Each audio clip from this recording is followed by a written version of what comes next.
Assalamualaikum warahmatullahi wabarakatuh. Gimana kabarnya ibu-ibu hari ini? Alhamdulillah sehat ya? Baiklah. Puji syukur kehadirat Allah Subhanahu wa Ta'ala yang telah memberikan kita nikmat sehat sehingga kita bisa kumpul pada siang hari ini. Salawat serta salam kita haturkan kepada Nabi Muhammad Sallallahu Alaihi Wasallam yang telah memberikan kita ilmu teknologi yang kita rasakan pada saat ini. Ibu-ibu gimana kabarnya? Sehat ya Bu? Alhamdulillah. Pada pertemuan kali ini kita akan membahas tentang modul 1 sesi 3, yaitu memahami cara anak usia dini belajar. Baiklah ibu-ibu, apakah ibu-ibu masih ingat materi yang telah kita bahas minggu lalu Bu? Ayo, Ibu Queen, apakah masih ingat? Oh ya, materi minggu lalu membahas tentang menjadi orang tua yang baik dan memahami perilaku anak yang lebih baik. Coba ibu masih ingat apa enggak materi minggu lalu itu tentang apa? Menjadi orang tua yang lebih baik itu sebenarnya seperti apa Bu? Oh ya baik, menjadi orang tua yang lebih baik itu contohnya ketika kita menyuruh anak untuk melakukan sesuatu pekerjaan, dia harus dilakukannya. Baik sekali jawaban Ibu Queen. Untuk materi hari ini kita akan membahas tentang memahami cara anak usia dini belajar. Kira-kira seperti apa Bu? Ada yang tahu? Baiklah, kalau Ibu belum tahu, mari saya akan lebih jelas mengupas apa sih memahami belajar ketika di usia dini. Asal Ibu tahu, belajar di usia dini itu sangat penting karena di usia dini itu belajar merupakan goal apa ya Bu ya, kecerdasan anak itu lagi cerdas-cerdasnya, masa golden age atau masa di mana anak merangsang tumbuh kembangnya kecerdasan. Usia dini itu Bu, perkembangannya itu 50% itu kecerdasannya itu sangat baik. Jadi kita perlu mengeksplorasi anak-anak. Belajar di usia dini itu seperti apa Bu? Ada yang bisa jawab? Iya, belajar di usia dini itu anak-anak lebih cenderung bermain sambil belajar dan belajar sambil bermain. Kira-kira Ibu pada waktu kecil permainan apa sih yang Ibu sukai? Ada yang bisa jawab? Oh iya, Ibu suka bermain tebak-tebakan ya? Ya, bermain tebak-tebakan itu sangat mengasah otak anak. Ketika anak bermain sambil belajar, anak-anak akan mudah merangsang dan mengenali diri sendiri dan lingkungannya. Baiklah Ibu, coba Ibu buka buku pintarnya Bu. Ayo Bu, buka halaman 3, 4, dan 5. Oke. Di situ halaman 3 dan 4, 5 Bu, udah ketemu Bu. Di situ gambarnya seperti apa ya Bu ya? Oke. Di sini flip chartnya tuh manfaat bermain bagi anak.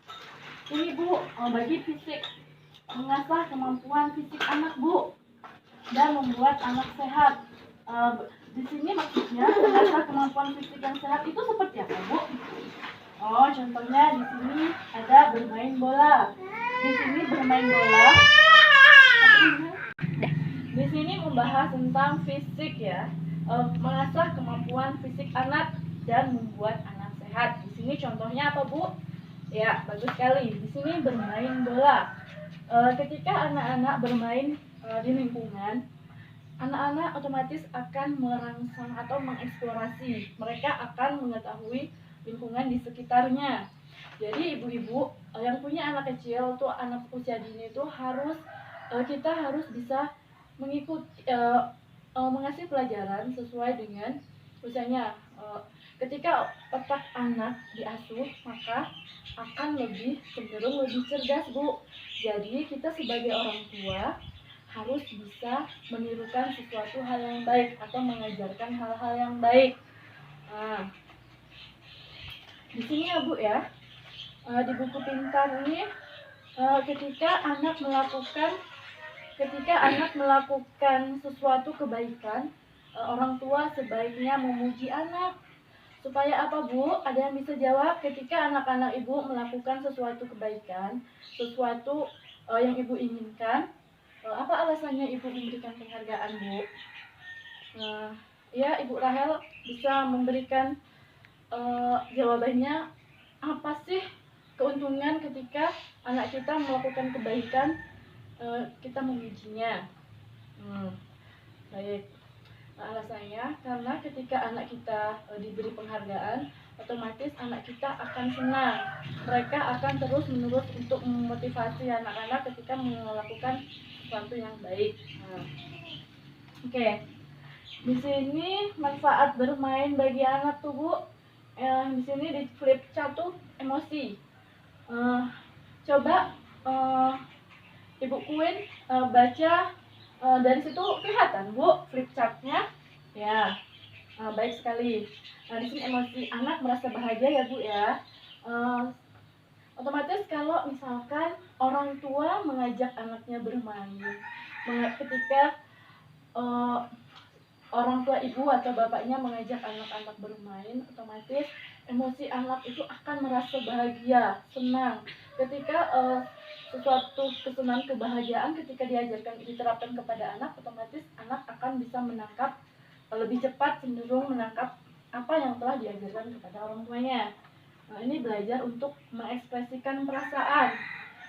Seandainya orang tua mengajak anak bermain boneka atau bermain yang lain, otomatis anak bisa mengekspresikan perasaannya ketika diajak bermain.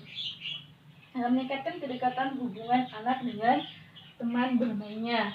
Ketika anak-anak diajak di lingkungan, misalkan kita mengajak anak bermain ke lingkungan, otomatis anak-anak akan mengeksplorasi apa yang ada di lingkungannya. Dia akan tahu sesama orang yang terdekatnya, dia akan mengenal si A dan si B-nya. Oke, yang selanjutnya Bu, cara berpikir. Memberikan pengetahuan baru. Ya Ibu, ada yang tahu cara berpikirnya anak itu seperti apa Bu ketika kita mengajarkan anak bermain? Ada yang bisa jawab Bu? Jawaban Ibu ya bagus sekali. Belajar menyelesaikan permasalahan.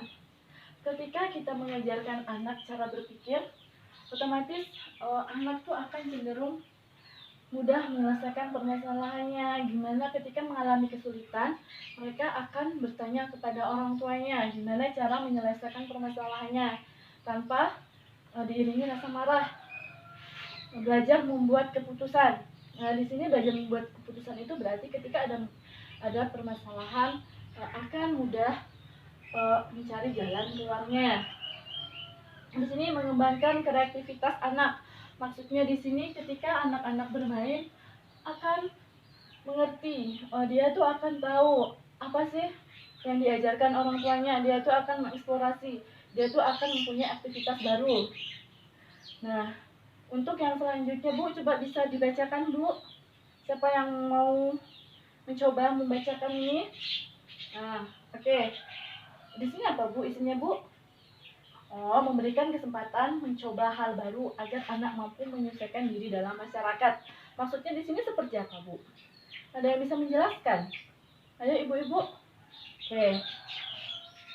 Di sini kesempatan mencoba hal baru agar mampu menyesuaikan di dalam diri masyarakat itu, contohnya anak-anak akan mudah bersosialisasi. Maksudnya di sini ketika kita di lingkungan masyarakat, anak-anak itu mudah bergabung dengan yang lainnya, cenderung tidak ada rasa malu, akan mudah anak-anak mencapai kesuksesan. Karena dengan sosialisasi kita tuh ketika kita di lingkungan anak tidak cenderung jadi pemalu. Nah, di sini poin yang terakhir dengan menggunakan bahasa, mengembangkan kemampuan berbahasa dan komunikasi.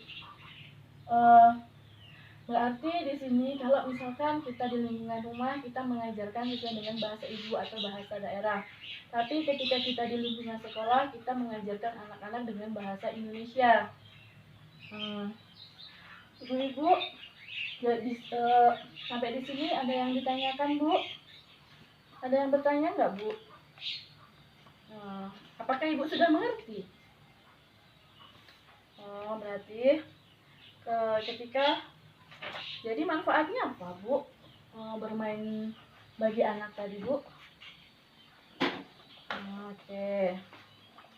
Nah, jadi kesimpulannya di sini kegiatan bermain merupakan hal yang menyenangkan dan memberikan banyak manfaat bagi anak-anak dan orang tua. Jadi ibu, setelah kita belajar materi manfaat bermain bagi anak, ibu harus menerapkan ya Bu ya di rumah ya.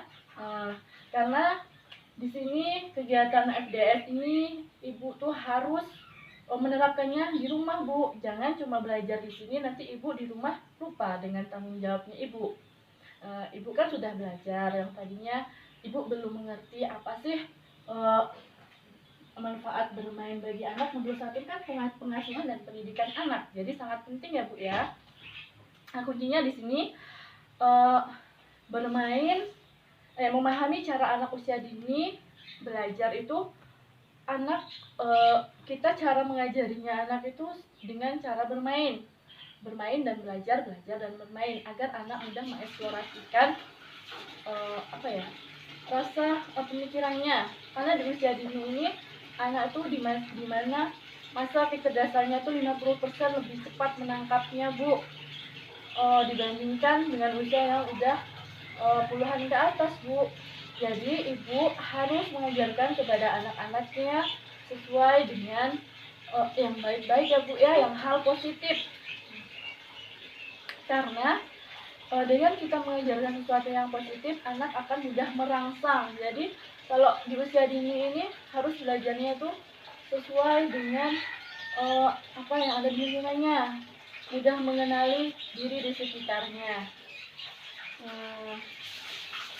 mudah mengeksplorasi di lingkungannya. Jadi anak-anak usia dini dia tuh lebih cenderung bermain dan belajar. Kira-kira ibu sudah mengerti sampai di sini, Bu? Sebelum saya akhiri pertemuan hari ini, Bu. Oke. Baiklah, karena mungkin waktu sudah cukup ya Bu ya, sudah terlalu siang. Mungkin cukup sampai di sini, kita lanjutkan minggu depan ya Bu ya. Saya akhiri pertemuan pada hari ini. Apabila ada tutur kata saya yang salah, saya mohon maaf. Saya akhiri. Wassalamualaikum warahmatullahi wabarakatuh.